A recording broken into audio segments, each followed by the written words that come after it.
What's up, everybody? What's up? If you can hear me, please do me one favor. Put a one in the comment, please. If you can hear me, please put a one on the comment. Play that track back. I got you. I got you.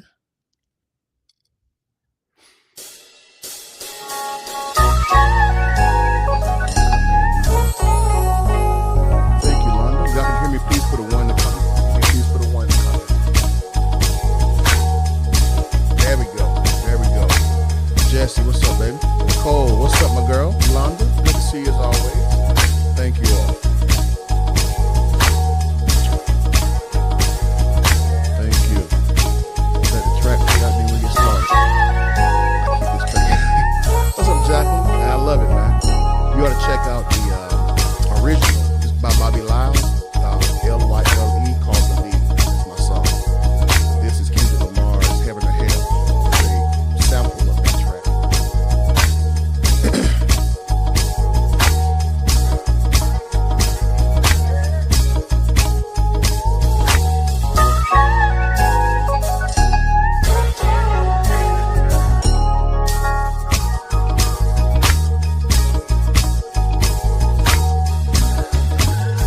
That was y'all Sunday. Were you spirit-filled and fed?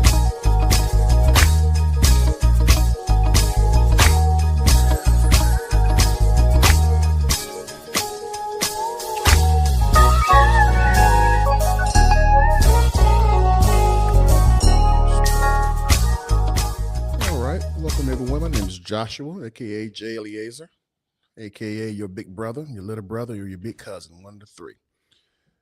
Welcome to the Complex Live again. I need a sample song again. Heaven or Hell. Thank you, Jacqueline. Heaven or Hell by Kendrick Lamar. It's one of his old mixtapes, but the original song is Bobby Lyle Believe, L-Y-L-E, Bobby Lyle. He's a jazz artist. Well, pseudo jazz. He also is R&B. That's kind of the theme song to my life, if you will, what I hear in my head every day.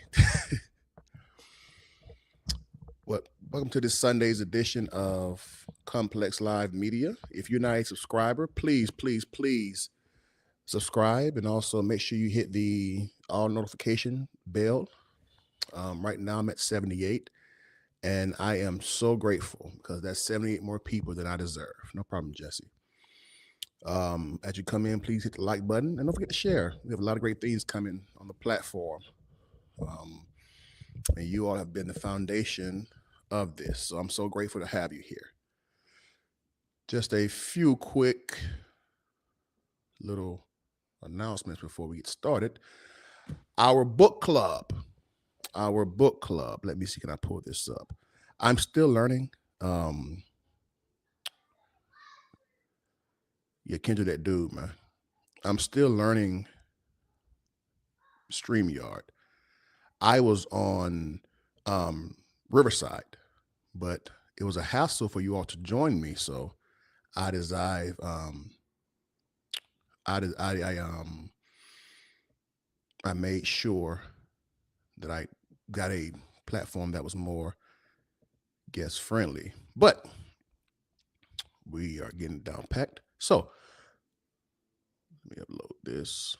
Every Wednesday at 7:30 Central, we are having our book club, our Complex Shelf Book Club. We are discussing right now this beautiful book. Can you see it? If It Wasn't for the Women by Dr. Cheryl Townsend Gilks. An amazing book. The intro by itself is just so full of wisdom and knowledge, but we are parsing this. We're reading the first 3 chapters this week. So if you want to participate, I have put the link in a post on my page. So go to the link, get your book. All right. Also, we are going to have a Patreon, the Complex Shelf Society. So as I said last week, is my desire for this community to kind of expand my knowledge, kind of expand my education about different people, different arts, different mediums. So Patreon is coming up in a couple of weeks, and it's going to be free for the first 2 months. And here we're going to be able to discuss music, discuss movies, discuss art and books without being copywritten. We're going to have themes, maybe have a DJ or two every once in a while, but this is where we're going to be able to let our hair down and kind of just show each other our playlist, show each other our shelves. So Complex Chef Society will be up on Patreon for the next into the next week and a half, 2 weeks. All right, I'm so excited about this. I love the camaraderie that we have. I'm loving the learning you all and meeting you all and building our community here on the Complex Live platform. All right. Secondly, we are winding down to the release of my devotional podcast. If I pull it up here, Holy and Whole. Once I get done with my sabbatical, I will be presenting this. This will be a devotional podcast, and I am very, very excited about this. The Lord gave me this idea early this year, but really gave me the idea last year about something similar, but he gave me the nuances and the details this year. So look for this to come out on possibly April the 1st. Holy and Whole podcast, a devotional series that will deal with how to make our lives whole outside of the church. All right. So let's get into tonight's show. I will be dropping the link. Let me see if I can pin it. And as you come in, please hit the like button and subscribe, please. All right.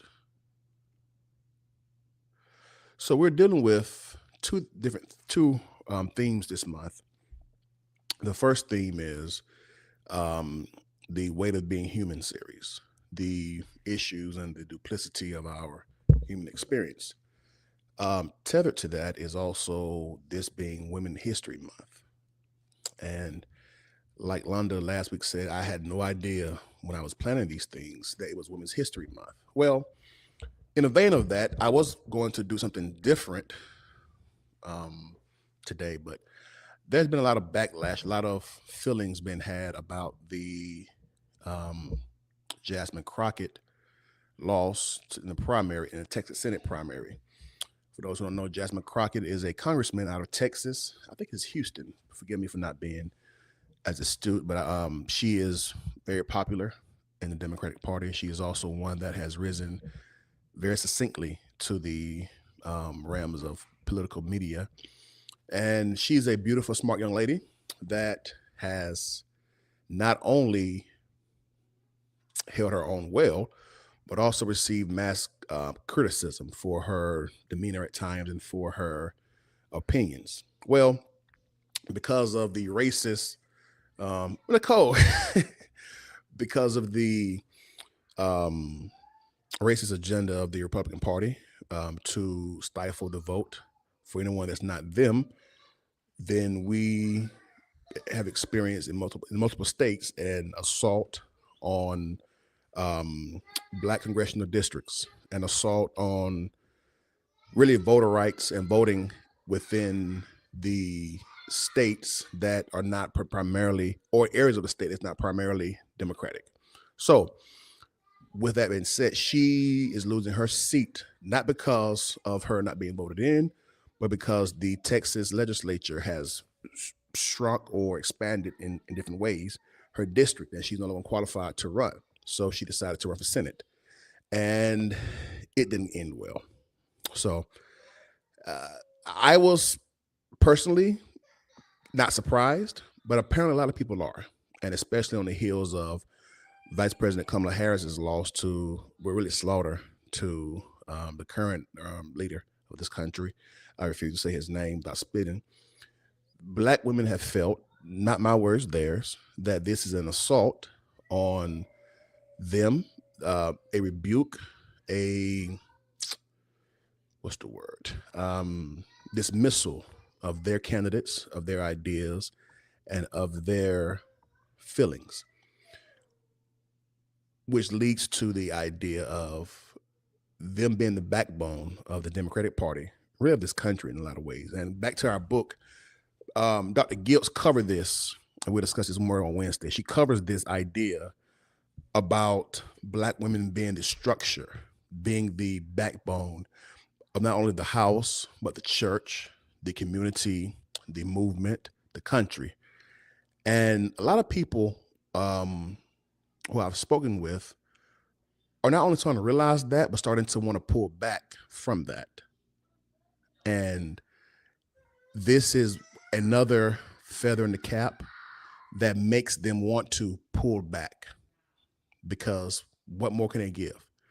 Evalanda brought up the idea of her resume being what it is, very astute, very erudite, very accomplished lawyer, if you will, in Texas. What more can she do? What more can she give? Well, with that being said, I want to play, that's kind of going to be our discussion for tonight. I do want to play something, however, before I get started. This is going to be a video from Bishop Patrick Wooden. FYI, his name is Wooden, not Wooten. I don't know why it bothers me when people say it, but his name is Wooden. Bishop Patrick Wooden. Let me see, can I find this video? Cancel.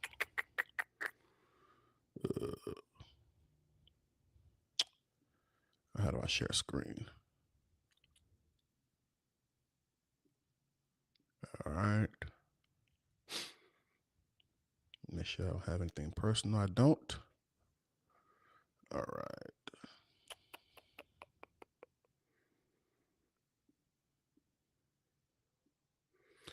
Jesse, if you don't mind, please come up, please, and show me how to share my screen on this. I am not, if you're not busy, I'm not sure how to. Also, y'all, we have Millennial Mondays with Jesse, Courtney, and myself, where we discuss politics and these stories and these nuances of our community within the eyes reach of politics.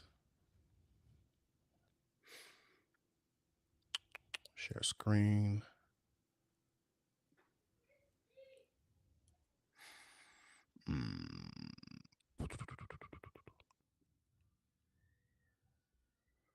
It's something I want to hear. Well, Bishop Wooden is not discussing the election. He's discussing something else dealing with Nicki Minaj, which I found interesting. How can I share this thing? This is why I didn't choose StreamYard at first. Allow to share window. Okay. Show all windows.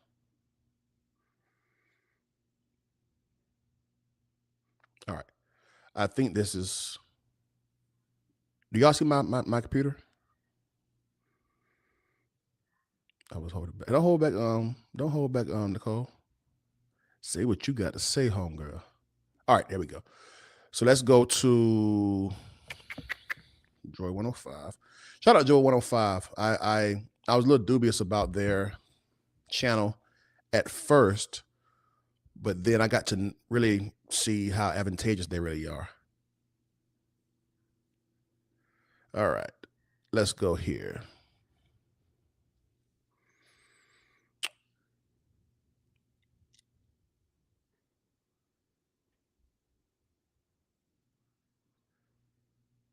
Can y'all hear that?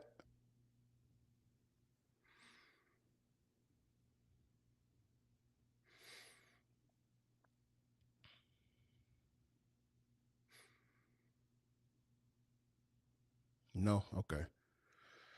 Here we go. At the stage. There we are.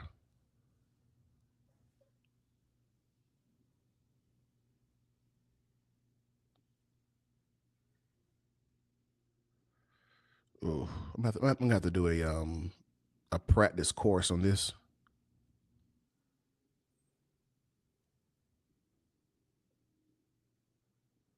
I'm gonna play them from my phone and just let y'all hear the audio. I'm sorry. I apologize. I'm gonna fix this. I'm gonna rectify this. Let's see.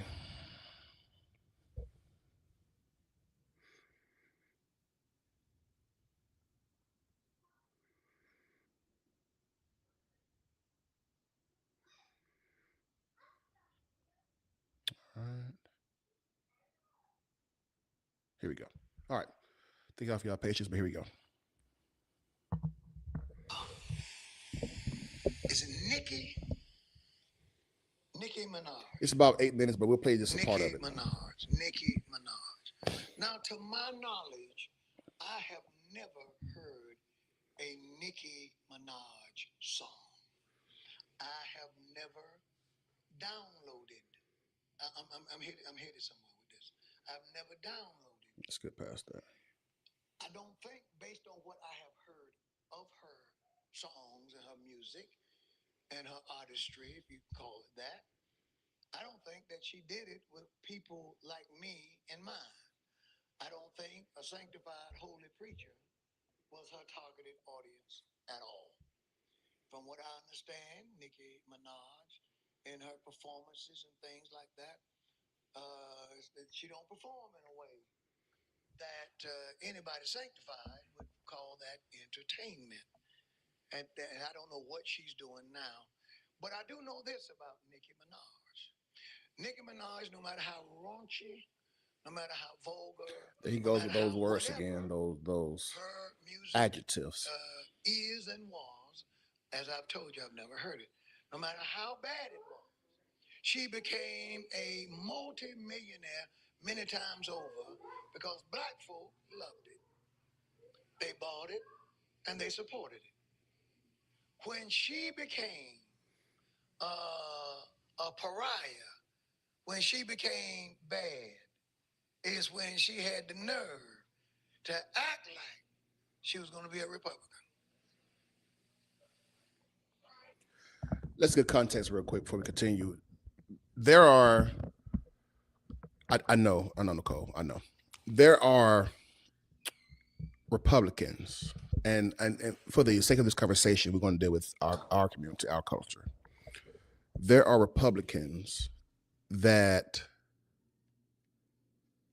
feel as if they are on a firing squad because they are going against the quote unquote culture or the massive illusion that all blacks are Democrats.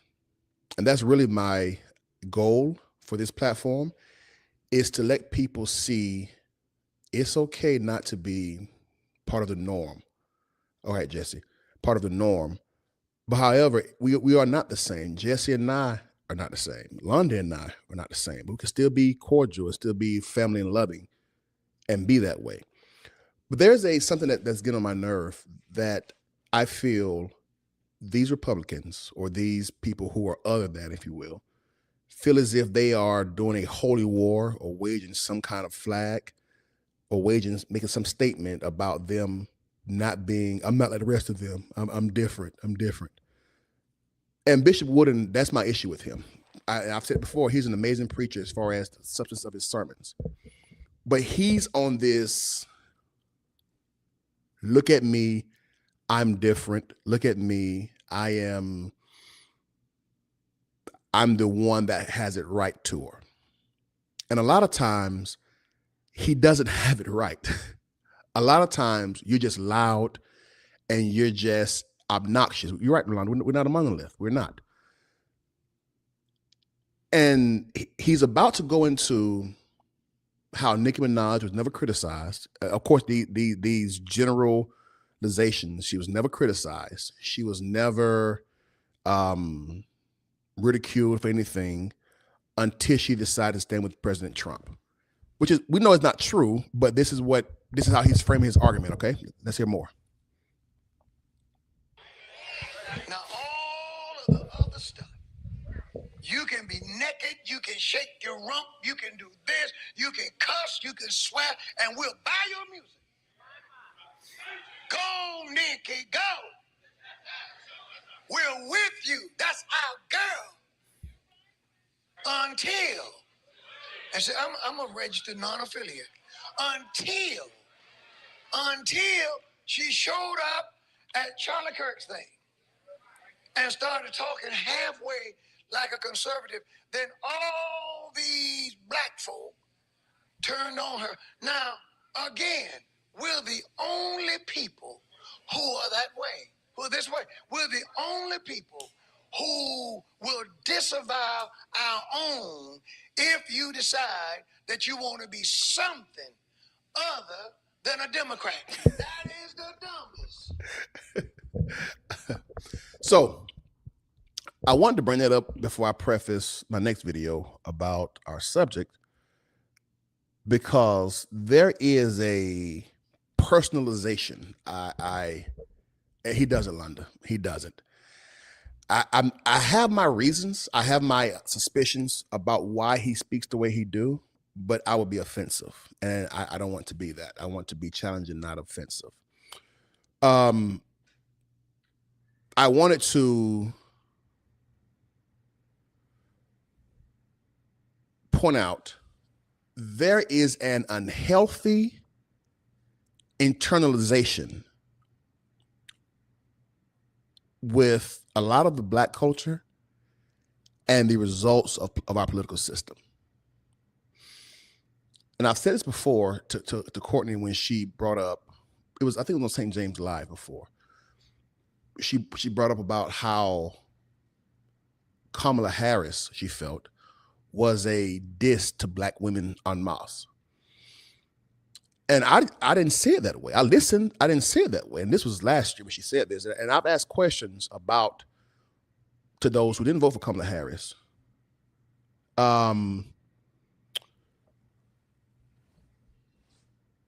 Is this a personal issue with Black women? Or is this just you hated the candidate? And a lot of our Black women are legit hurting because they're using this as another piece of data to show this country hates us. Our Black men hates us. Everyone hates us. And I'm saying that is a burden that no one should carry. But I don't want Black women to carry this burden particularly. So let's deal with this next video as an example. To the people acting ignorant as if they don't understand nuance, This is and about to the 6 minutes people long. who are intentionally not hearing what Black women are saying, listen. I heard someone say this. That election was y'all giving us your ass to kiss. We're speaking to the And as I heard another Jasmine creator Crockett say, primary. now we're going to sit on ours. The utter anger and vile things that I've heard people say about Black women, other Black people saying about Black women during this time, y'all have lost y'all's fucking minds. Well, what about this genocide? What about that genocide? What about this? There has been a genocide on Black women since we got to this continent. And it has not stopped. I want us, and this is not me saying she's right or wrong. This is just us having a conversation. Listen to the words she's using. Listen to the final words she's using, if you will. And no one gives a fuck about that. Pardon the language. I'm sorry about this. We are losing our lives to save yours. And y'all are upset because y'all have lost your human shields. Y'all have lost the organizers, the event planners, the mouthpieces of movements, the people who have allowed you guys to sit back and dust your hands off. Y'all have lost that. And now y'all are scrambling because you don't know. We were the movement. Without us, there was no movement. Even with the whole white feminism and everybody's thanking Susan B. Anthony, which, come the fuck on, she was just as racist as y'all are now. Another minute, okay? We can cut it off. Y'all, they used our work back then and then left us in the dust.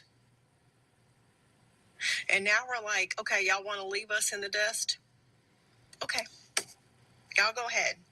You guys, y'all got it. And y'all are losing your minds. And you see... Dr. Gilks, and this is why I'm so grateful Londa recommended this book for us.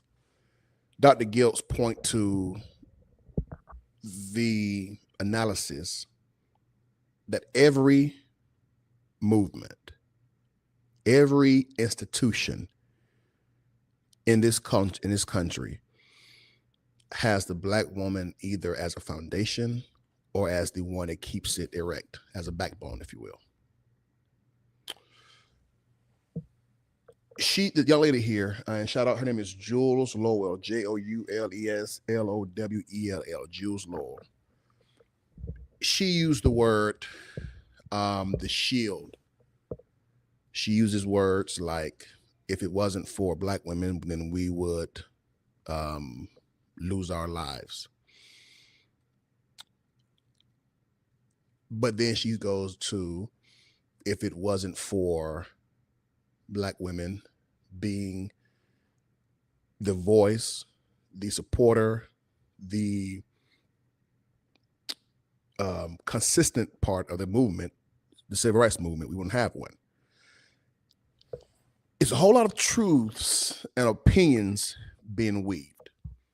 And I have not had time, I saw this a few minutes ago before I came live, and I had time to really think about what she's saying, but I want to give it to you all. Are Black women internalizing this too deeply, or is it something that I'm missing? Jasmine Crockett is not Condoleezza Rice to me. Jasmine Crockett is not Mrs. Michelle Obama. Jasmine Crockett is not Kamala Harris. And being a political fan or follower, as I have been for 25 years since I was a little boy, I've understood that resumes and backgrounds only matter in the subsect. Are you charismatic? Are you handsome? Are you beautiful? Are you likable? Let's not forget, none of us probably would be alive back then, but Dewey should have beaten Truman, President Truman. But guess what Dewey had? A beard. That's how petty this system is. And those were two white men. That's how emotionally untouched this country is when it comes to our leaders or our political adjuncts. If you will, if you're coming in, welcome to the Complex Live Media official live stream. Please hit the like button. Please join the conversation. We're talking about are Black women internalizing this too much, the politics of the last couple of years, as a repudiation against them.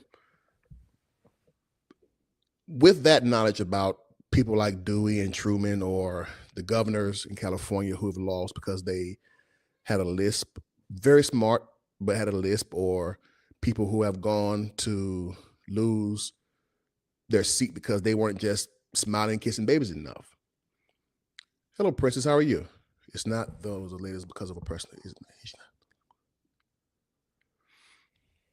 I wish you would come up, London, if you don't mind, but if you can't, I understand. The answer is no, if you will. Not in the political field. No, I don't think so. And Jesse, that's my issue, Jesse. And that's why I want to be quiet and listen, because I feel this way right here. I feel this way right here. I feel like there's a lot of validity, but it's weaved with emotionalism. And not this is not a dig at women, it's just in general. Men do it too in politics. It's you're too emotional about this. No, let's use the sense of politics. Gavin Newsom will probably be our next president. And to me, he's not the best candidate, but he's handsome, he's charismatic, he's out there. He has a rich look to him, rich vibe. He has the slick back gray hair. That's who we are. We want the King Saul, the tall, handsome, to lead us into war, to lead us into the future. And I don't think Black women have separated that yet. It's not the color of your skin. Most times. It's not the even the difference. 'Cause look, Marjorie Taylor Greene, that clown was wasn't even worthy to kiss the soles of Jasmine Crockett's shoe. But for her base at that time, she was worthy. For the base that I guess blacks are trying to have in Texas, Crockett wasn't the one. Me neither, Princess. I'm but hey, he's the and I'm said the safe white boy. There are several other women out here, several other people.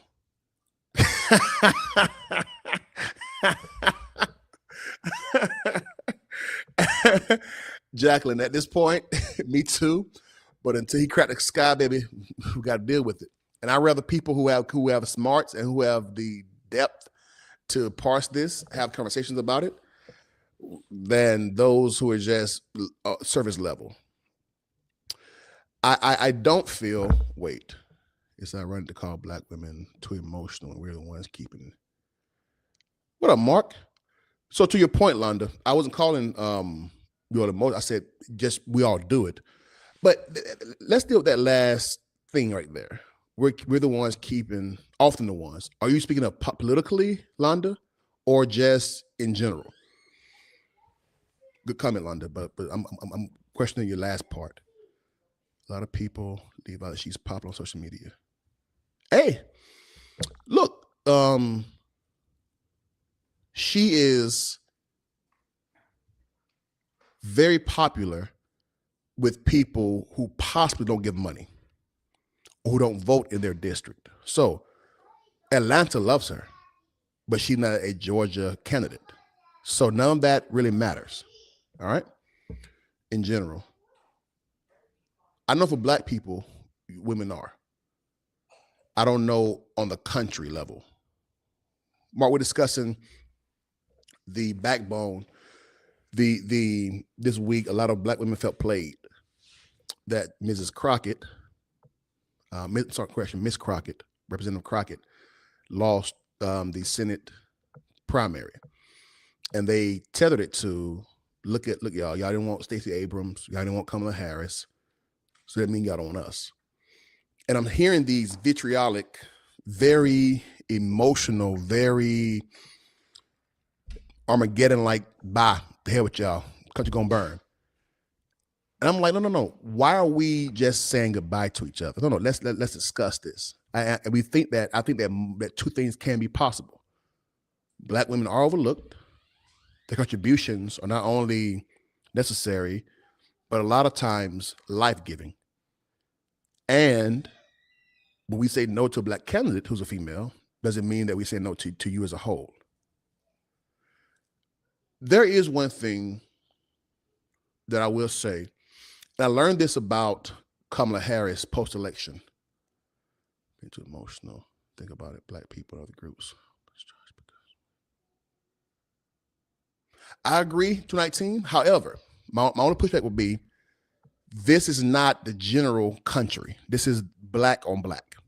This is black men and black women voting for our candidates. So do we misjudge each other? Do we take a look at each other and say, no, you aren't good enough? Hey, we saw that, if you remember, we saw that when President Obama, then Senator Obama, first decided to run.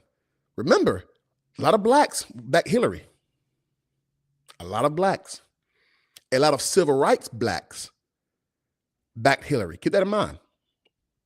He had to prove himself.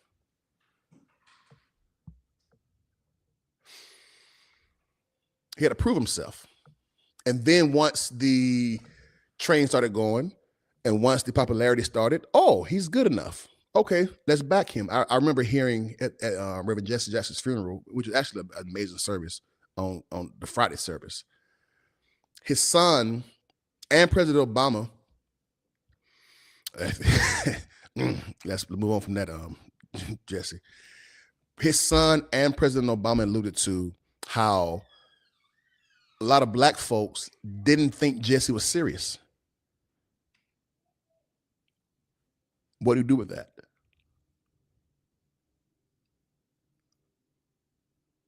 What do you do with that?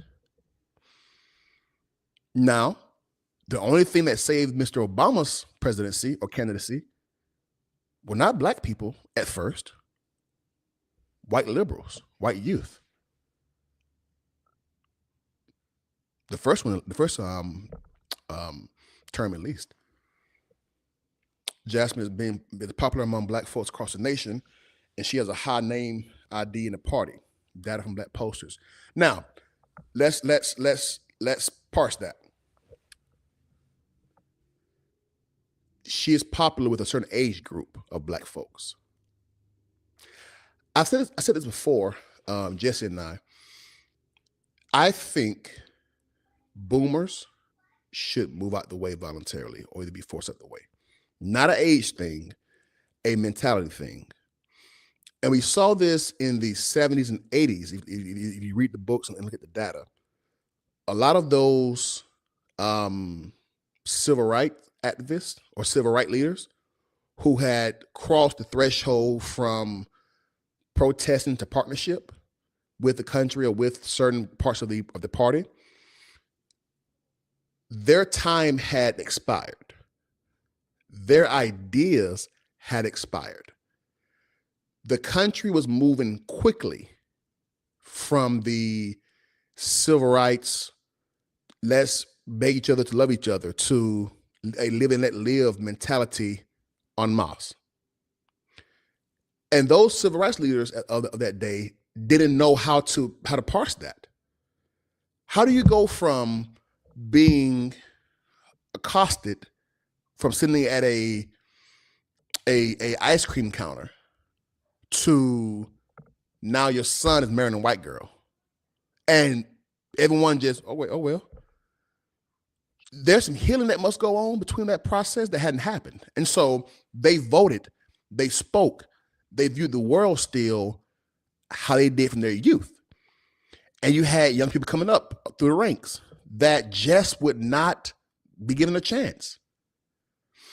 My whole point is, to Mark's point, those same people that were firsthand limited from their civil rights mentors are now the quote unquote older generation of today. The older voter who see the world from a neoconservative view, a little more liberal than their grandfathers as far as race, as far as the country, but still liberal, but still conservative as far as gays, how the church should be ran, et cetera, et cetera. On what part, Jesse? What part? Those people don't understand AOC. They don't understand Jasmine Crockett. Hell, they didn't understand Barack Obama until, once again, he became the face and the change of the party. Mr. Obama did a lot of things for the party that is not as recognized because it was clouded by him being the first black president. Remember, there is a different populace, a different style of running campaigns because of him. Social media, podcast, getting out on college campuses. That wasn't the norm. It was very town hallish before him.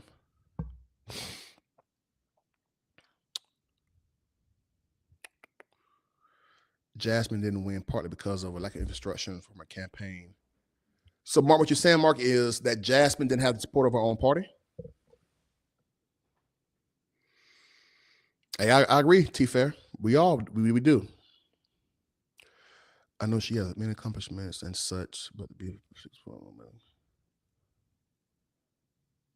Yeah.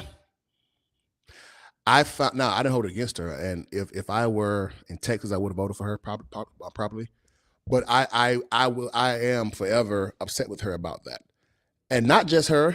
This clown who's now the secretary of who's the nominee for Homeland Security, him saying let's fight to a committee witness, bro. You all are the top of the top in our country. What are we doing?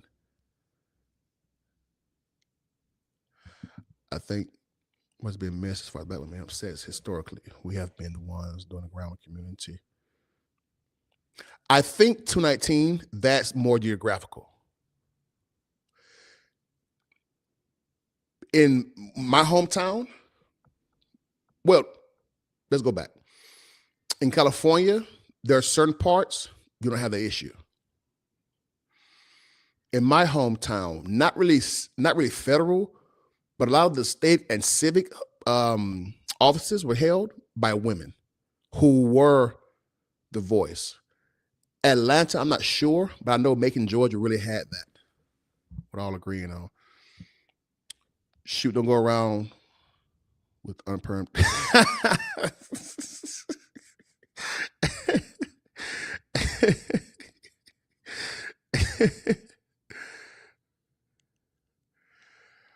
Polling during, and London is very good at this, polling during the Democratic Senate primary showed very strong support among black voters, roughly backing her. But with that, how is the black voter turnout overall? Let's see, London, let's see. Good question. Her campaign, but how, Mark, how? And this is where I guess the part I'm missing, how? She was the pseudo future, part of the future of the party. So how is she not given the resources? Is it because she's not taking seriously in her own district? Now I believe this, Nicole. I do believe that. To Mark and Lunda's point, did she have? And I'm asking the question. I'm not being funny. Did she win a district that a tree could have won, or was she in a district that really took her getting to the community and really understanding that this is the best candidate we can have? AOC, for example, is over a district that really, if you have an ounce of a modicum of charisma, you can win that district. Hey, it was, and I don't know if this is true, but is it possible that she took for granted that she was going to win because of her prior success? Nicole, so I'm asking, is her home district a easy toss-up district, or is it one that takes work and took work and commitment? Let's see the data for voter turnout.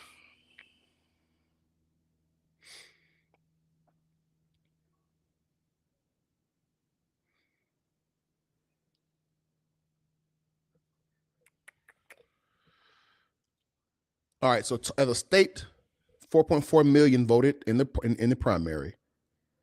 2.3 voted in the Democratic process.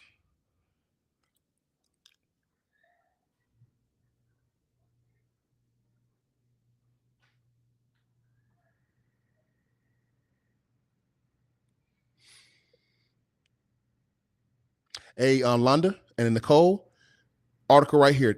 The title: Texas primary voters smash recent midterm turnout records since 2020. 18.7 million statewide, with 4.4 million in Southern Texas alone. The highest early voting turnout since 2020.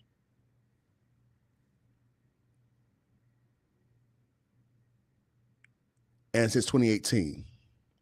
So according to this article, and this is at Texas Tribune, voter turnout was not, come up, Sean, if you don't mind, please. Voter turnout was not low. I do agree. They always think differently, but the ones I know my community were proud of have Obama. Oh, yeah, mine too. They were proud. I'm referring to 2019. Good point. I'm referring to before, when he was Senator Obama, 06, 07, when he was going against Hillary in 08 in the primaries. A lot of them were not taking them seriously, or at least where I'm from. And when I speak to people from other parts of the country, have the same experience. Let's down a few others. Okay. Thank you, Londa. But they're saying this was one of the highest, as a state, one of the higher turnouts in recent history. Yeah.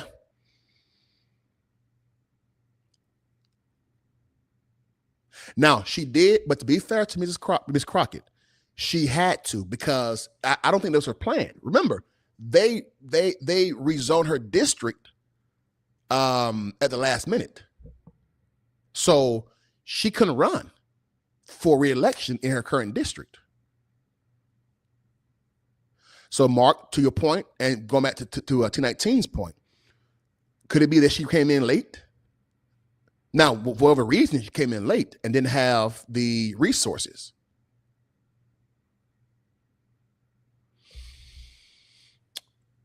There is a Roland Martin did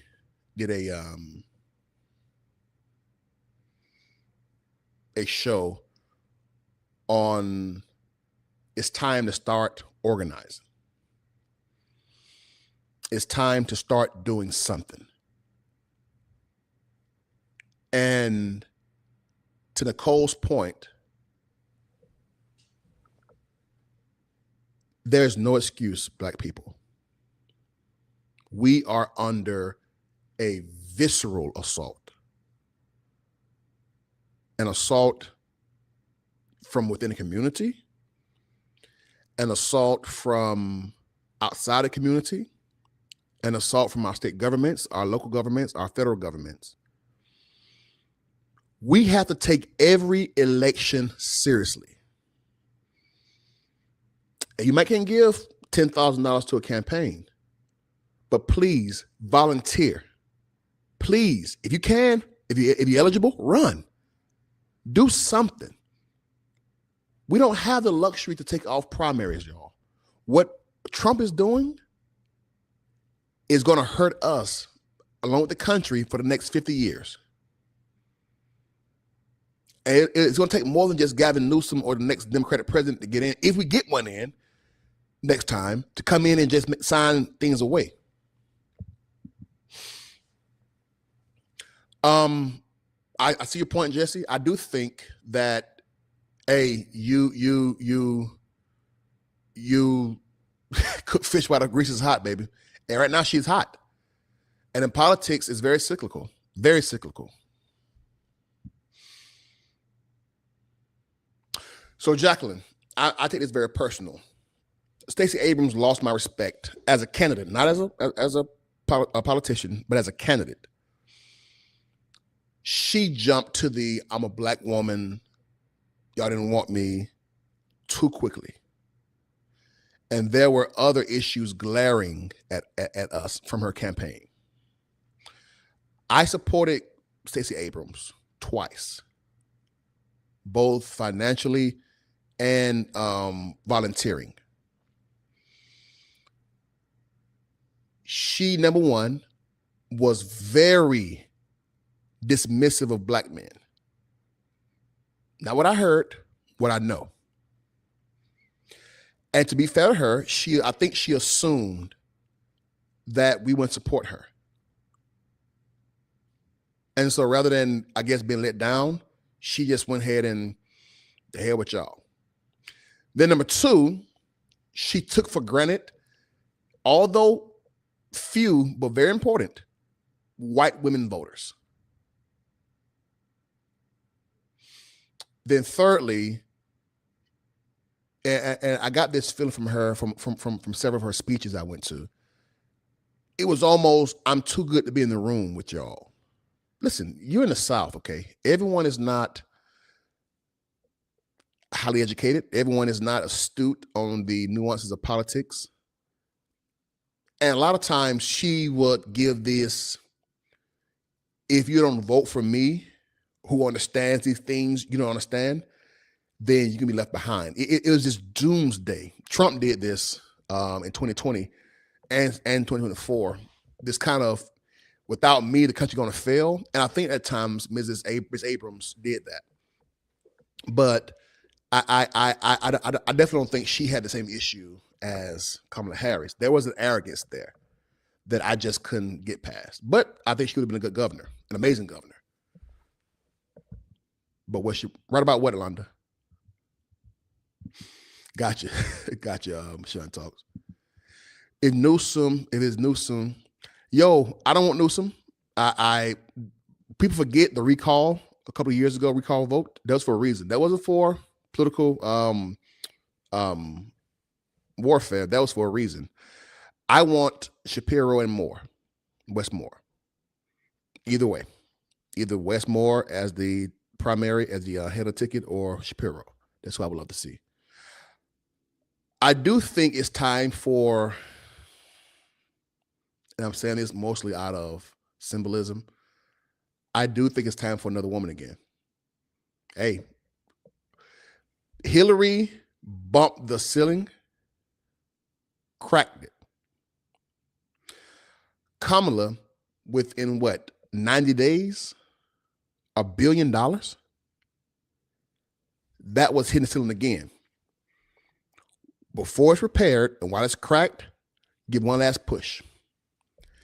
Ms. Michelle Obama, your country needs you. That's all I'm going to say. Your party needs you.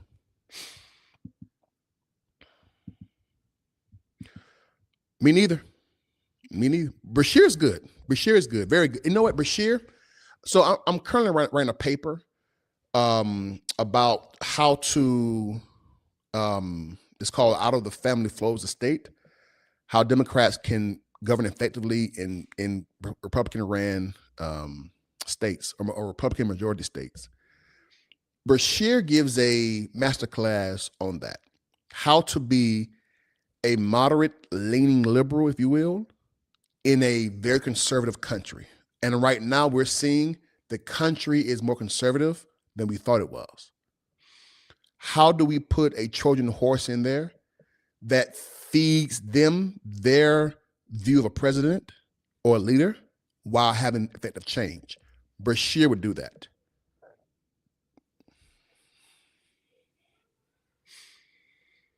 Is that on purpose or just poor leadership, Mark?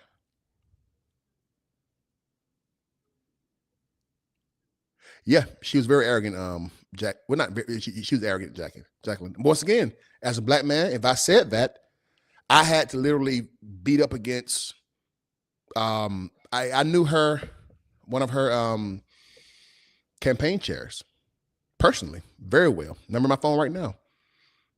And I tried to, hey, you come off as very arrogant. You can't be pro-woman, be that. But you can't be anti-anything. Be pro without being anti. They didn't get the message. And soon as the debrief came out about why voters didn't vote for her, they're them on the top. Yo, we have, my company has 14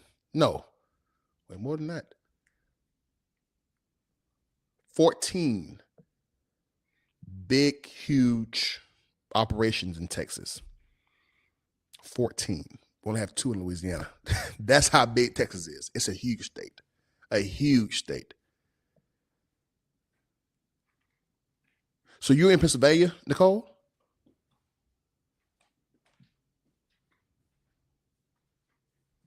No. Oh, no. Kamala, Londa, I'm gonna get back to that, all right? Let me go through these comments real quick. But hold that thought, Londa. Jasmine. Yo, so all this popularity that she had, what was her benefit from it? You would think she would be having, I love Michelle, don't come down here, all that chaos. Enjoy your box sprays. Yo, I find it mighty suspicious that Mrs. Obama is, and not saying they're getting a divorce. I'm just saying I don't like how, and I understand why, but Justice Jackson's funeral should have been an exemption. I feel. Why aren't you traveling with President Obama? Why aren't you? And Jill Biden, Hillary, like we need to see that. And side note, the Obama Library is opening up in June. I'm going to go by the end of the year. It looks amazing. It's opening up in Chicago in June.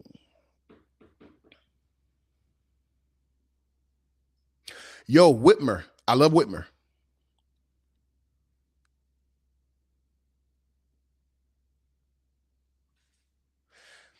And that's what I categorize as the sister girl.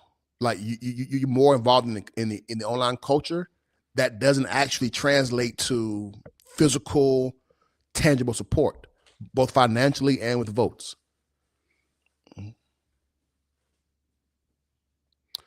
No, America. What is it? I don't think that. I refuse to believe this country really put a black man in office twice, and we'll do it a third time. Not a woman. I just don't. I don't feel that, especially with this very arduous feminist movement we have going on. I don't believe that. I think we have two misnomers. Hillary was likable, and neither was Kamala. I get back to Kamala, but Hillary wasn't likable, and I think a lot of that also had to do with people just saying that Trump didn't have a chance.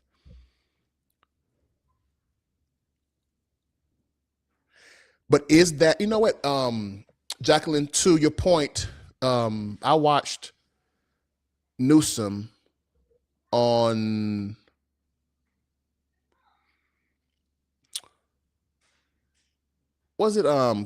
Kimmel, and he spoke about how California is doing great, and the Fox News ecosystem pulls out the worst of the worst.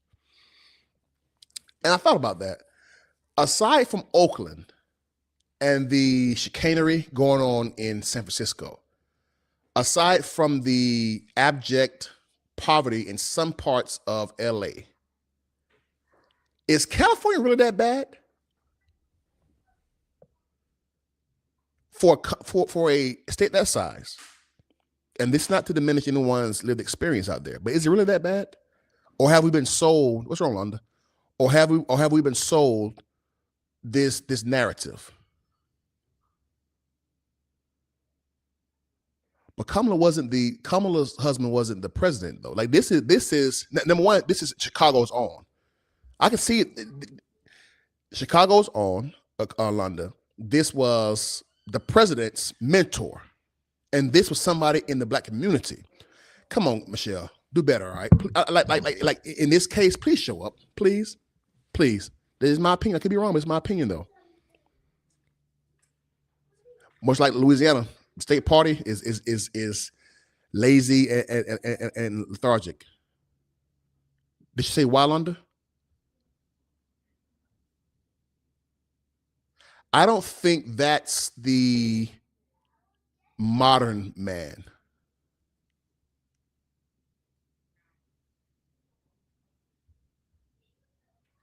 All right, let's go back to Londa's question about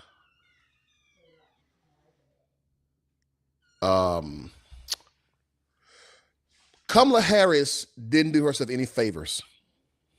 Let's and this is separate from, in my opinion, from Jasmine Crockett and from Stacey Abrams. The country told Kamala twice before, we don't want you.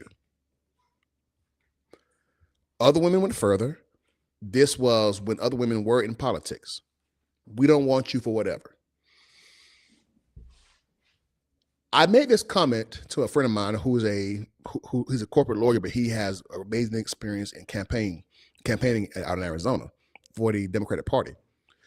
I told him after that snafu happened with Mr. Biden, when he looked like he was 100 years old and senile on stage at the debate, I said, you all have to do a primary now. Here's was his response. Black women put Joe Biden in office. True. Very true. How would it look if black women were overlooked by the party and by Biden to go for a primary that would choose another white man? I got that point. But I told him, Kamala is not going to win. This country told her twice, we don't want you. And I said, this was about a month before, no, about 3 weeks before Biden stepped down as the candidate. I said, what does it do to the country and to the voter base if Kamala gets up there and lose when Newsom is polling better against Trump, and it was one other person. It was two men polling better. His thing was, what are you going to say to the black women? Cool. Fast forward, Biden steps down. Black women in the party was begging, do a primary. White women, every woman, every man who had some kind of influence to Mr. Biden, do a primary. She's right here. She's young. She's attractive. She's smart. Let's give her a chance. We got behind her. I gave 2,000. I know some who gave 25, 30,000. The country didn't want her. 107 days, over $1 billion, on fire. I mean, sizzling fire. And 3 hours within the election night, we knew she didn't have a chance. Then, Mrs. Harris, you come out and defeat and just down talk the man that gave you the platform. To answer Londa's question, she'll run again. Kamala Harris is tone deaf. She would never win. That book cost her a possible candidacy. Mark my words. Mark my words. All right.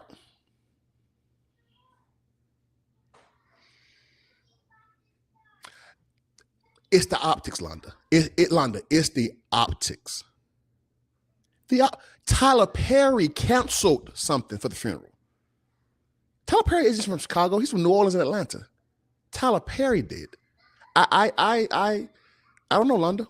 And what pressure do you refer to? Are you referring to? Newsom is not my choice. I don't trust him. Me neither. It's something about him. Well, the last part, Mark, I don't agree with. I think that the first part first. I don't trust him. It's something about him that oozes too much. I want to be liked. I want to be historical. It's something about that I don't care for. Him having a white nationalist on his podcast don't bother me. Let me tell you why. And this is where my platform, I have vision to head towards. Church, there are some people who honestly don't know better. For example, there is, and I don't see 219's comment.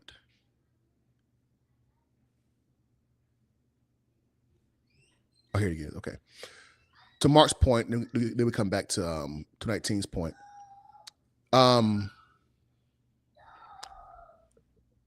There are some people who go along with the crowd. I have a friend in Georgia who grew up an ardent racist because in his mind, black men are nothing but sex demons who go around raping white people, who attack innocent white folks, and who have kids out of wedlock they don't take care of. He was ingrained in that so much that when he met me, he prejudged me. I didn't care. But when I asked him, I said, man, hey, question. You are an obvious racist. Why are you 14, 15 years old, this racist? I said, bro, this ain't no granddad's country. What's this about? And he started going along the lines of what I said, y'all are this, y'all are that. That's anti what I believe in. I said, what if I told you that I have a grandfather, a father, a grandfather, and a great-grandfather, and they had fathers, and their brothers are fathers, Oh, I didn't know that. Then we got to talking about his situation. And the more I peel back that onion, the more he realized he was enclosed in a world that is not reality. In the church, it's called church brain. But now that only oh, by the way, he also works for what's President Carter's grandson name? The politician in Georgia. He was one of his lead volunteers because he now sees his father, his family, fed him alive. Where does that lead you when you can't have a conversation with someone? I don't care he had a white nationalist on his podcast. I care why you had him. And there's nothing that will be accomplished without talking first. Communication.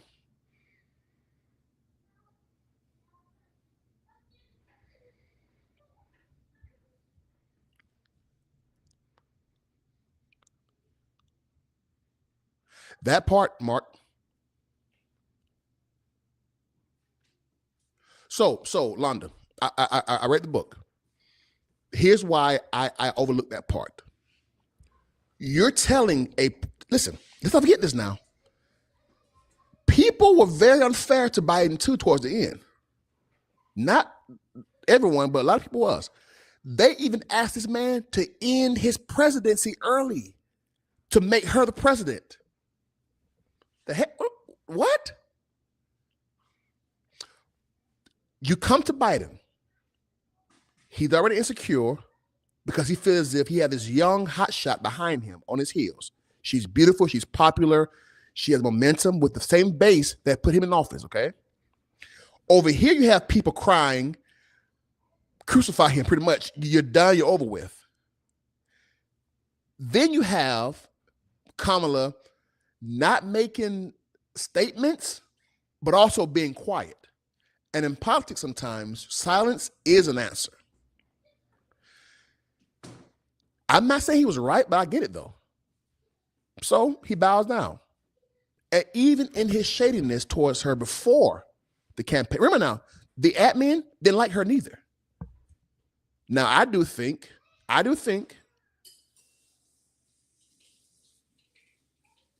what you mean, Mark? I do think that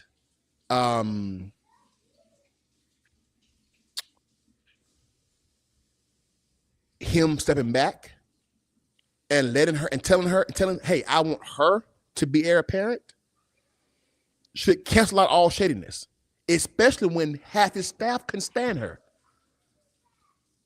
Here's the thing about Kamala and the Democrats. They didn't want her in the first place. They put her as candidate because the money was raised, so Biden would have been lost. You think so? If they didn't want her, they would have made Biden, and I could be wrong, 2019, but and you could be right. I think they would have made Biden, no, we ain't choosing her. Or usurped him. Remember now, they didn't do that. And that was my biggest problem with the party. You all see this man can't win. Two things happened. The debate and Trump gets shot. He gets shot as a late 70-year-old man stands up and says, fight, fight, fight, with blood coming down his cheek. Mr. Biden came and say the ABCs without stumbling at the debate. If he didn't step down after the debate, when this 78-year-old man stood up and said, fight, fight, fight after being shot, you'd have a chance in hell, bruh. As a man, bump politics. As a man, as an alpha big dog. Now, I wasn't voting for him, but as a man, my chest was out. Brady got shot and you stood up, dude? I mean, stood up. That is where I blame Biden. Bruh, you can't win this. It's a lot of context here that we are missing. to your point about him losing the money raised for Biden, please explain to me. Oh, so you're saying because the money was sent to the Biden Harris that he could have only transferred it to her, 2019. Also, it's too late for a primary. So you're right. However, that's what I say. I think the primary should have been held immediately after the debate. Those people know better. The link. Okay, I put it in the chat, Jesse. Let's see here. Please feel free to come up, disagree with me. As long as you're respectful to our chat and to myself, I don't care. It's in the chat, Jesse.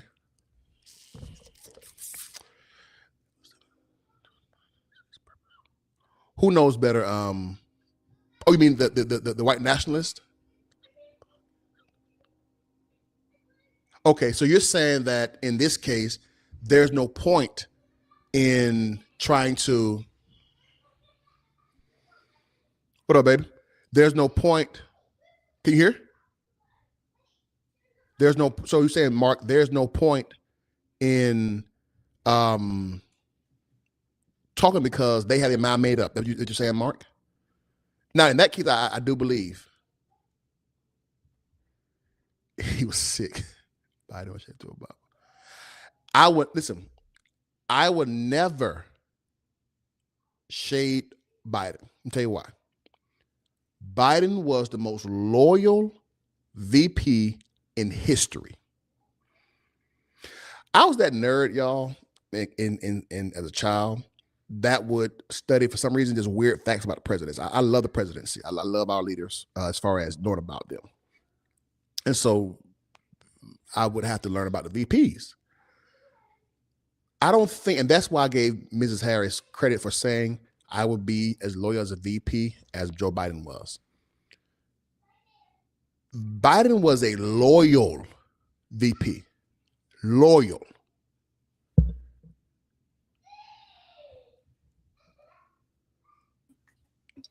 Kamala, what's up, Jesse? Kamala Harris to share a story. What's up, nephew? Trying to get rid of Kamala and Joe.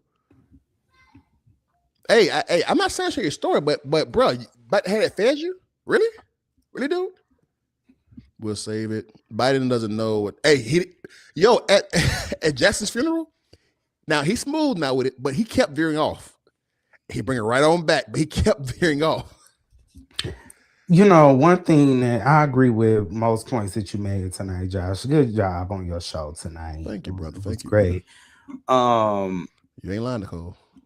But one point that I think a lot of people that you didn't pick up on either is that Biden barely won 2020. By who? Black women caused him to win. Yeah, you're right. But he barely won the first damn time. Yeah, you're right. It was because of the dynamics of what was going on in the world, COVID and all of that.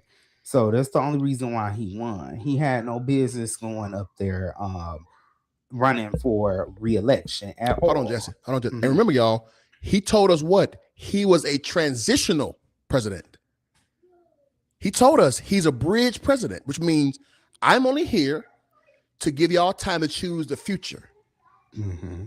So I don't think the party thought he was going to run again in 2024. Because remember back in 2016, he didn't run because everybody was like, "Well, why won't you run?" He said, "No, I'm about this."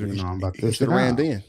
I thought he should have ran in, and then he should have ran then. He probably would have beat Trump.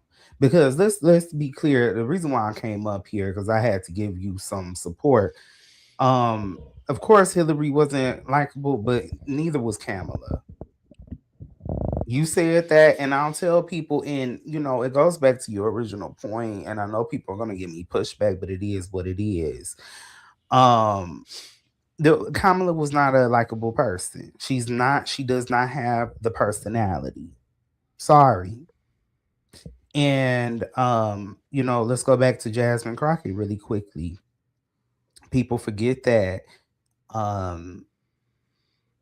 the dynamics in the population in this country. Texas is not majority Black. There's no majority. Well, I think except Mississippi and Alabama, but other than those two, there's no majority black states.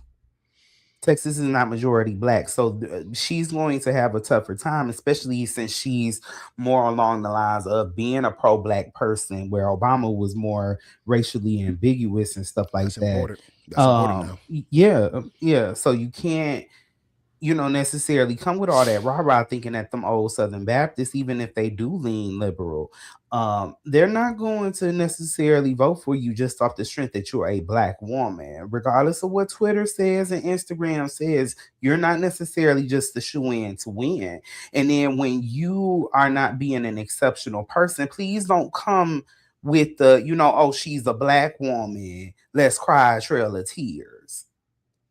Because it's like sometimes I understand what you're saying, Josh, where sometimes it feels like black women feel like they should get a pass just off of the strength of the things that they've been through in this country. And I understand, but when you're not doing your job and you're not still setting a standard, you're not going to automatically get a pass. If you ran a bad campaign, you just ran a bad campaign.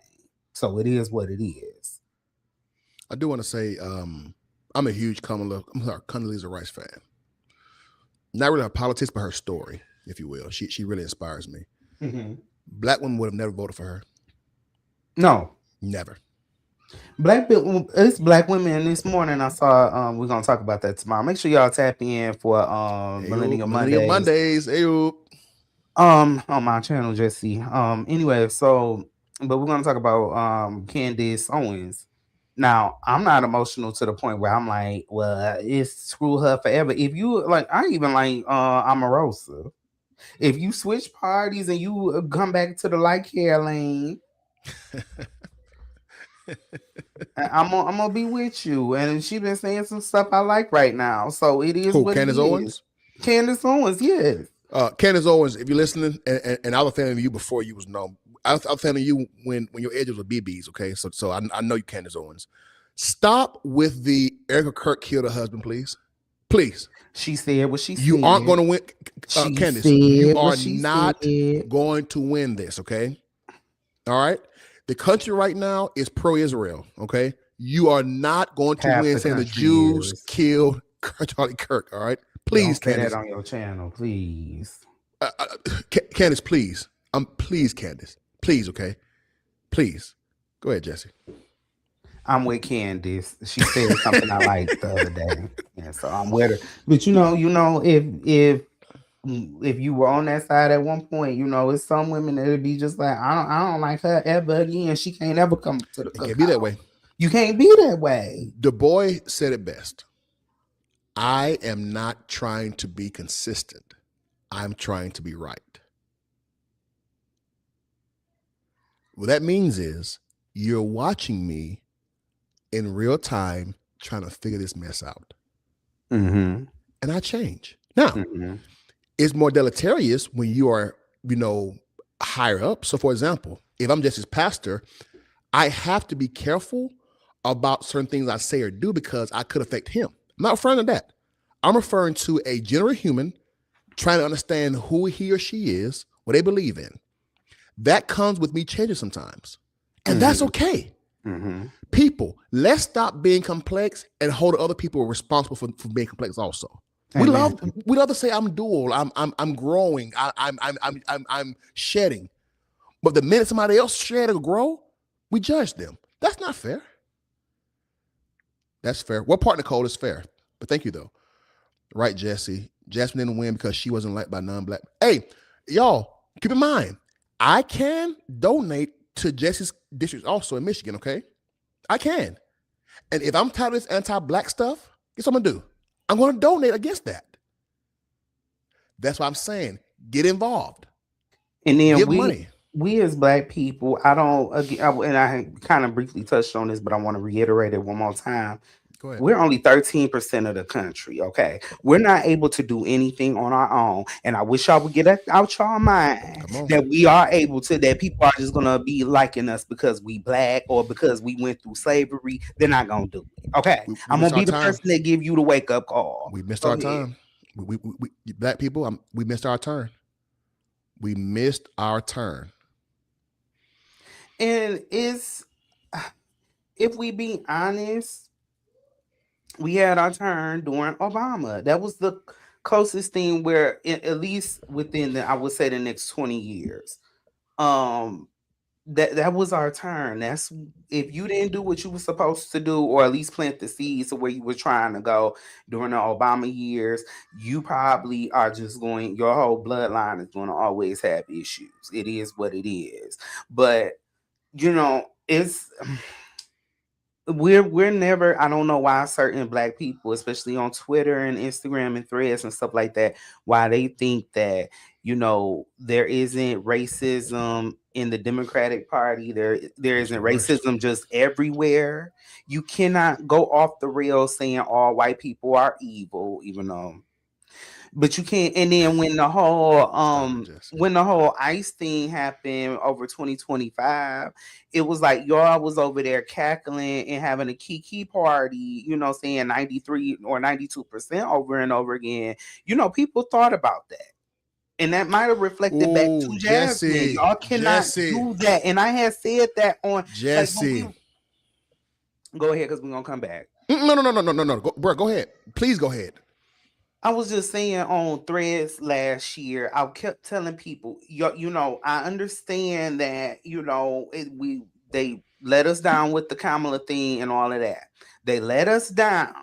Okay. But did they, let's stop using that language. Did they let who down? No one is, Well, America, I know, and no one is thinking about black people. No one cares about liberals. No one cares about conservative. It's too expensive out here. I'm trying to feed my doggone kids. I'm trying to keep my house over my roof over my head. It's not that personal. Yeah, It's not. Yeah, we definitely. I think that's one of the major things that has happened to the Democrat or the liberal side, is that we're too stuck in identity politics. We're way too stuck in, oh, I'm a black woman, I'm voting because you're black, blah blah blah. We're way too stuck in that. But they were doing the whole 92% thing, and then ICE comes through and bulldoze through communities and stuff like that. And people over there, when they started having the No Kings rallies and stuff like that, everybody's, oh, I'm out of it, and I'm not coming out, I'm not doing this and that. But then y'all want to go back now. As if you hurt the country. Nobody cares. cares. Yeah, but then y'all coming back a year later talking about, oh, y'all never pulled through for black women and all of this and that, but you just said y'all not coming out, y'all not a part of this. This ain't y'all fight. Like, you're gonna have to pick a struggle. Even with that lady who I played about the y'all gonna die now, we out the way. When the black man fall, who falls also? Have your feelings. And I'm a firm believer that black men should be more sensitive to those feelings. Mm-hmm. But let's use logic also. Mm-hmm. There's no one group. What she was saying is the equivalent of saying, if white people aren't here, we are gonna fail. Mm-hmm. What has any group done that's so amazing that when they back up, the country falls? Mm-hmm. So stop this. Just because black women carried Biden election doesn't mean that if they don't, now we're gonna lose a very valuable voter block. But the country will go you know on. what? Let me push. No, I don't think so. You sure? You're right, Mark. I don't think so. I'm gonna have to push back a little bit. Like, if black women got up and left off the face of the planet or left the country. No. I mean the society. If they just secluded themselves in the forest somewhere, and went somewhere. If all black women got up and left this country or whatnot, or just became isolated like the Amish, we wouldn't have the culture that we have. Black women are exceptional in everything that they do. I don't want that to be misconstrued. Let me be very clear. Black women are very exceptional in everything they most times black women set the standards for what is done in this country. So we just have a different. What does that mean, Jesse? What does that mean? Go to Tennessee and tell me that. Go to Kentucky and tell me that. No one. Who you trying to tell? Go to. Okay, you said, made a comment that black women, I'll go down there and do it. I know. Black women set the tone. What I'm saying is, I traveled enough this country enough to know there are a lot of parts of this country that don't care about nothing we do. That's how. And I think we've told us But that that's lie. what they. But that's what they tell you. That's their attitude. But they know. That's because let's be clear here. If they wanted to get rid of us, they could have. They got rid of the Native Americans. Some people say that we are the Native Americans, but they got rid of the Native Americans. They could have got rid of us if they wanted to. Let's be very clear here. So they know. This is my opinion, not fact. They know that black women have a special power, and I won't just say black women, but just black people in general. We have a special power that you cannot find anywhere else. And you know that, Nowhere Josh. else. Amen. Nowhere else. That's why, although I'm very heterogeneous in my approach to life and my friend circle and my dealings, I want to live around us with all the woes, with all the disadvantages of it at times. Listen. Let me keep going, Josh. When you done, let me know. I want to live around us because I've never been with a white woman. Hallelujah! Thank you, Jesus. You're the only black man. And I have a lot of issues with black women. Not deep seated. It's just surface issue. I don't lose sleep at night. Okay, I ain't even know. No podcast coming out about this. Okay, I'm just simply my dealings. But there's no one else. No one else. Felicia Rashad, show me her somewhere else. Yolanda was gorgeous the other night. Just being her. Courtney, let me figure my just the nuances of black women. Their opinion, their style, their class. Yolanda be sharp. I be seeing her on Instagram. I mean, bruh, like I've said this before. If I had to choose, I love European culture sometimes. I love the Asian culture. If I had to choose, out of 1,000 lives, 1,000 of them will be black. You know why? Partly because of the black woman. And I mean that. Go ahead, Jesse. Amen. I mean that. Yeah, amen. No, you're 100% correct. You ain't like Mark, bruh. Black men, shh, okay? Oh, we're a scam. In general. It's a scam. In general. It's a scam. In freaking general. Be quiet, black men, all right? Please. Let those of us who are trying to do something lead us, but bruh, for all their woes. Why are we so emotional? Bruh. And I say this as a non-straight black man. But why are we so emotional all the time? And black men, it scares me. You know why? Because we're embarrassed. And the only way to defeat shame is to point other people out. And right now, the closest target is black women. Yeah, that's true. Yeah, there's a lot of shame within our community. A lot of shame. Yes, you're right. But I was just gonna say, to your point, I don't want to live in I actually moved from Macomb County, Michigan, which is still pretty black out there. But that's where I was living for the last 5 years. But I love being in the city of Detroit, even though yesterday, I got to tell you this story.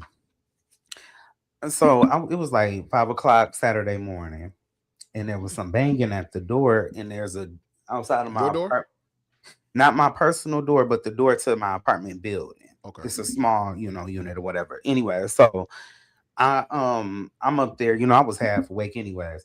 So it had stopped, and then like around 7 in the morning, the knocking started back up. And I live on a corner. It's not like a busy corner, but it's kind of, a little traffic through here. And it's an Airbnb next door. Mm-hmm. So my neighbor, he's white. He had got up the second time, and he was like, I could hear him out the window. I'm like, he was like, you don't live here, blah, blah, blah. So I was like, oh, God, I hope it ain't no shit going, ain't no stuff going on out there. So he calls me like 3 minutes later because he got my number. He calls me, and he was like, I think somebody in your car. Bro, why was it this young girl? She was probably like about 22, 23, 25 maybe. Hair all messed up. I went out there to the car, opened up the car door. I had some clothes in there in the back seat. My clothes, and she got my clothes all in the front seat, all towed up and stuff. Because I had left the door unopened like a fool that night before. I was tired.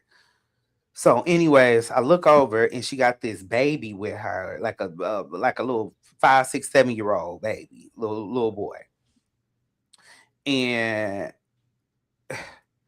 I swear she was high off the finny. She was high off the finny, and then I ended up having to call the police. I was like, "You got this child with you, and you've been out here for a couple hours, and it was cold. It was about to get warmer that day, but I was like, you got this baby with you, and stuff like that." That was my first incident where I had something weird like that happen. You could easily be like, "I'm not dealing with black people no more. I'm moving out the city of Detroit." But you know what? No, I'm not having that attitude. No, you don't have to try a little bit harder than that, devil, because it's not gonna happen. And also too, I'm a firm believer. Hey, listen, there's no now we all say this about our cities, but there's no city in the world like New Orleans, and New Orleans have a lot of problems. And I have asked God, I committed myself to spending my life here in Louisiana and New Orleans to fix this place. You know why? Partly because I want another black haven. I'm not scared of whites. I love being around whites for the most part, but I love the cookouts. I love having a street full of middle class black people. Mm-hmm. I love having my kids have access to older black. I love that, and I'm going to protect that because that's dwindling, bro. Atlanta, Houston, New Orleans, Detroit, man, those places are being. Even New Orleans is being gentrified quickly. I just told you I got a white neighbor right here in the heart of Detroit. They all over the place. I mean, it was still majority black, but for 20 years from now, who's to say, Yep. what's going to So, happen here? Yeah. So, everybody's trying to push for us to start buying a property. I know I should have been got me something, but I'll be working on that. But it's definitely, love being around us. I love our culture. I love being a foundational American black person. Let's be very clear. That part. I'm glad that the fact that 3 out of my grandparents came from Mississippi and the other came from Georgia. I'm proud of that. So, and I would never disown my community. And that's the same kind of sentiments that I've had about Detroit is like, where else can you get this much black culture on a pedestal? And I was telling you one day, even though you tried to shade me and my city, and we're gonna do something about that mouth of yours. But there's different niches here. There's different sectors here. Everybody has their own little clique that they go to. I like house music, so there's different. I do too, bro. Mm-hmm. I'd be ashamed to admit that, boy. See, EDM and house music, bruh. We have dancing my behind off. A few soulful house music places here. But when y'all come, y'all gotta make sure y'all stay up through Monday so I can take y'all out if y'all come in the summer. But anyways, but yeah, I love house music, so there's places for that. I also like hanging around with the old heads because they play good R&B music. There's places for that. If I feel like being ratchet one day, I'll several places for the rats. So it's different vibes here, and it's a artsy vibe. It's different vibes. No matter where you go, you can find something to do to fit your niche. You can't get that everywhere. My friend from the Bronx actually came out here last year, and he was just like, "Wow, I got to come back every year now. This is gonna be an annual thing because it's just." It was just such a vibe that you can't get everywhere else, especially in New York. I think Detroit is really gonna. I can see Detroit. I can see Memphis really taking off in the next 20 years to the point where like it's unaffordable for people who trying to come in. Oh, it's already there. Yeah, it's already there. Yeah, because I don't know why I'm paying $1,200. How's the mayor doing, Jesse? She's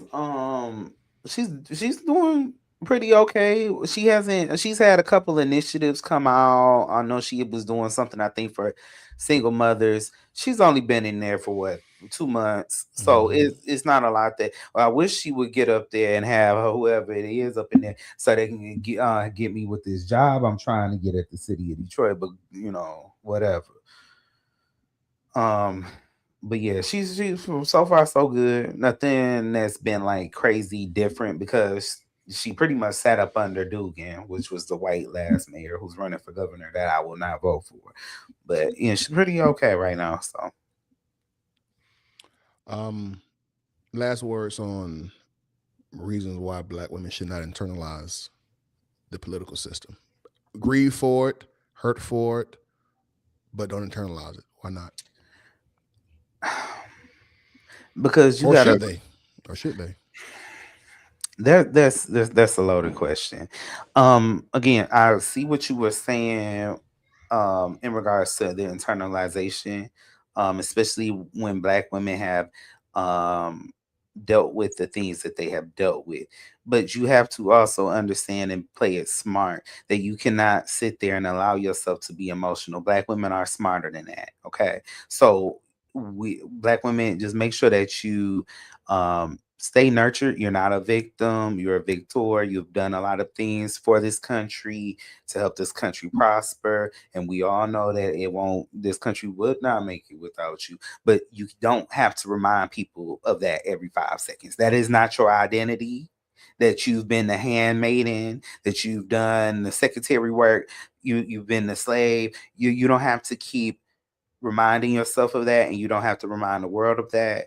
You just live in your truth, and you try to find your happiness, and understand that both sides are racist at the end of the day. One is covert, one is overt, but you got to make a choice. You can't just sit there and allow your feelings to get in the way where you're not going to use and exercise your right to vote and to also be a part of um, your civil duties. So that's my last thoughts. I want to read something from this book that we're studying currently in our book club. Please join us on Wednesday at 7:30, please. This, if it wasn't for the women, this is a book by Dr. Cheryl Townsend Gilks. This is a very amazing purpose book. I want to read something in my closing remarks. Right here.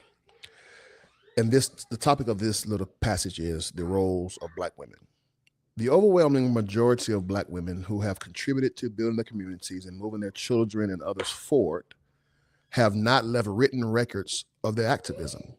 Yet, they're not invisible. They publicly present themselves on the various occasions of public ritual, such as Women's Days and award ceremonies, when they can be visible to and appreciated by the beneficiaries of their labors.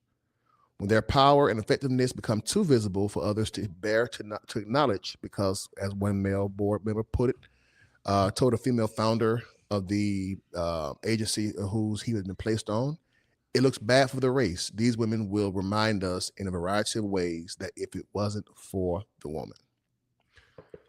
Jesse had a brilliant point to his end. We know, well, most of us who are astute and who think know, if it wasn't for the woman.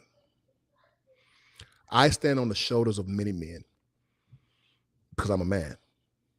And a woman can't teach me how to be a man. You teach me what y'all like, what y'all need, but I'm a man. But those men stand on the shoulders of many a women, their mothers, their wives, their sisters, community members, their church members. If it wasn't for the woman, the Black woman, as Alice Walker put it, the womanist, the Black feminist woman. We need you. There's an old saying that I live by: even the mightiest warriors tire out from useless battles. Don't tire out, women, chasing this system. Mm-hmm. Show up where you're appreciated, and when you're not, remind us, if it wasn't for us, you wouldn't have this. But do it through your actions. And we pretty quickly, we'll get it. We'll get it. When you stop giving, when you stop loving us, when you stop having our babies, when you stop supporting us, we'll get it. And we'll run back to you. Because why? We need you. Yeah. Tomorrow night, Jesse, what time? Y'all let me know. I'm free. You know, I have to work around y'all busy schedules. You know, y'all always on the highways and byways, and we'll take the most likely. Well, I'm gonna push for 8 o'clock, but we'll just check back in with my channel, and I'll have it up a little earlier in the day. So once we right. confirm everything, but we're pushing for 8 o'clock East, 7 Central. Please share. Please subscribe to at Ele'azear, JELEAZEAR. If you want to support the platform, it's JELEAZEAR at Venmo and JELEAZEAR at Outlook.com on Zelle. 10% of everything we get, we give back to our platform to support those who support us. All right. If you have any emails, any questions, any concerns, any topics you want to cover, my email is here. Joshua under the name banner, Joshua at complexmindmedia.com. We would love to hear from you. All right. Thank you all. Have a great night. Amen. Thank you, brother. You're welcome.